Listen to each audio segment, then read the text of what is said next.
Sa rehiyon na ito, ay makikita ang pinakahuling ecological frontiers ng Pilipinas, at 12 key diversity areas. Ang ilan sa mga ito ay ang Mount Cambinliw at Mount Redondo sa Dinagat Island, na kung saan naninirahan ang mga endangered species na Dinagat Bushy-tailed Cloud Rat, Dinagat Hairy-tailed Rat, at Dinagat Jingnot, at ang Mount Hilong-Hilong sa Agusan, kung saan makikita ang Philippine Eagle. At ang panghuli, ay ang Bangsamoro Autonomous Region in Muslim Mindanao, o ang BARMM na may hiwalay na pamahalaan sa Pilipinas.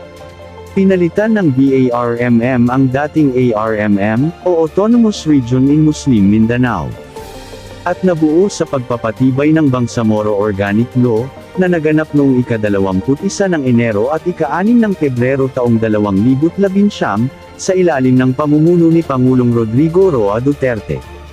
Ang rehiyong ito ay nabuo, matapos ang mapayapang pakikipagtalakayan ng pamahalaan sa mga Moro Islamic Liberation Front, o MILF na hindi naniniwala sa katibayan ng ARMM, at maglikha ng panibagong rehiyon.